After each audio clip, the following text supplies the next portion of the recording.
Hey folks, Ted from Immersion here, and we're back dealing with more unlocks on the D&D Celebration interactive map.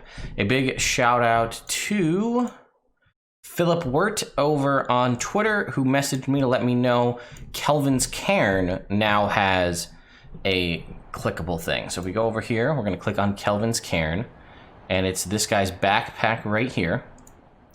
And it brings up these flowers. Now, I already solved this, which I'm going to toot my own horn in a matter of seconds, so I was pretty proud of myself. However, I will wait to let you know. I'll read the description, and then I will give you all the time to click away if you want to solve it for yourself. If not, stand by and you'll learn.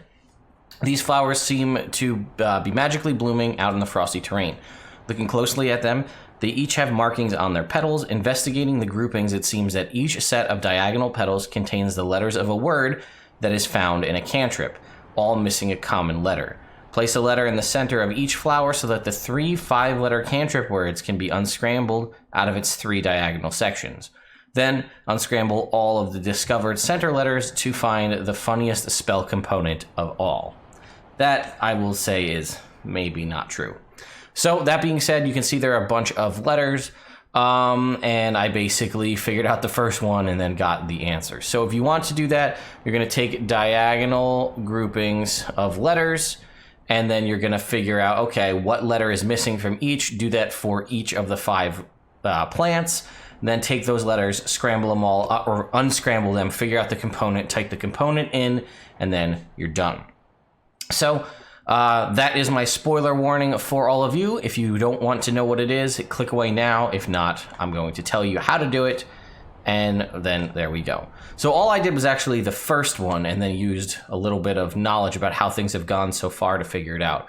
So I looked at this first one, and I saw CHOU, and I said, man, those are some odd letters. There's not too much. And then I remembered, oh, chill touch is a letter.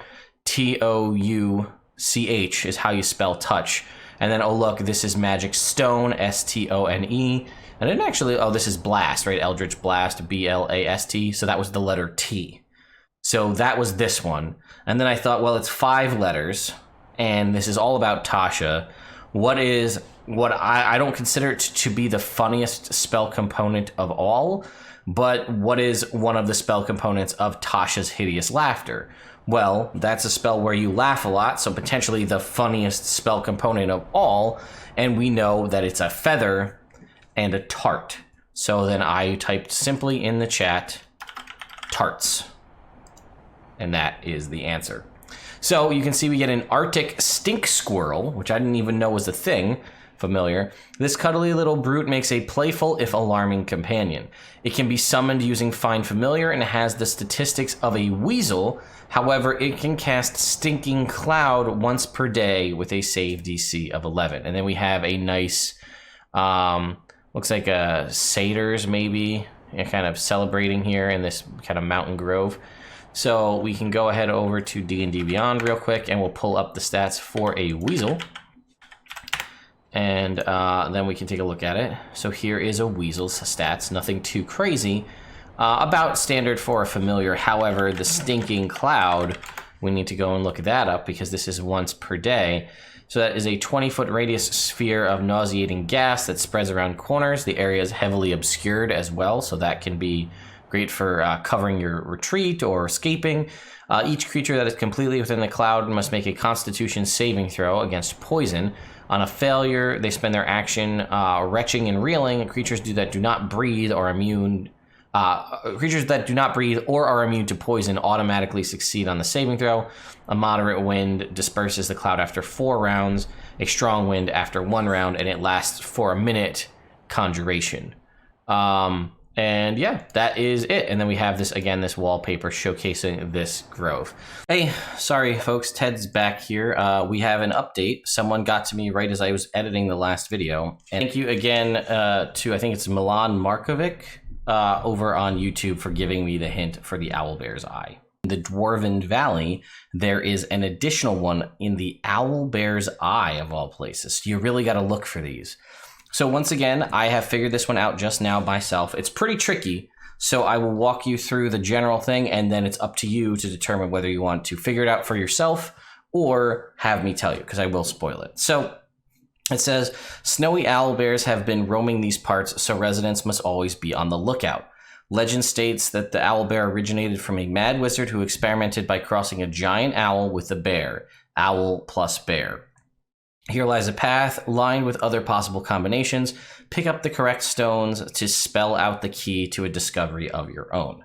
So, I'm pretty proud of myself. I figured this one out all on my own. So what I had to do was print it out, actually, because what you're going to be doing is taking the top bar and the bottom bar and aligning the words that match. Now, the trick is some of these could apply to both, right? Moon, light, moon, stone, you know, things like that. So you have to figure out which is which. And the trick is each one should only come to one letter.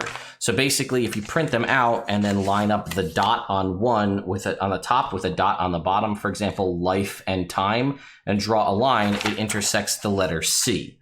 And you need to do that the whole way along till you get all the letters and then scramble them all up to make sense.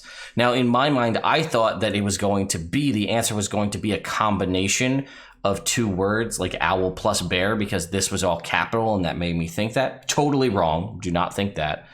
And the most important thing I can tell you is that this right here, this is a letter L, this is a letter I. That is a huge distinction and makes all of the difference. So, long story short, I had a little bit of trick. This also says river. I did not read that when I first read through it a bunch. So yeah, you have to go through and make sure, and you might have to do multiple things, right? Firelight could work, firefly could work, fireball could work. You have to figure out which one goes through. And again, as long as the intersection only hits one letter, then you're good. Other than that, it doesn't work. So that being said, I will now spoil it for you. You'll get the following letters: C-E-C-T-T-R-I-A-F-L-E. Or no, I'm sorry. That's not right. Oh, that's a C, I think. Well, anyway, either way, what do I have? C-C-E-E-T-T-R. I think I have L there, but one of those was an I. That was the problem, is I couldn't figure, it's two I's, not L's. That's what it is. My bad. So it's, sorry, C-E-C-T-T-R-I-A-F-I-E is the word. And that spells, if you unscramble it, certificate. And if you submit the answer, congratulations, you have now gotten yourself a snowy owl bear cub. The cub of this rare breed of tiny owl bear forms a loving bond with a single adventurer. You can summon the owl bear cub using Find Familiar. It has the statistics of a cat. And that is it. We do not get a secondary thing from this.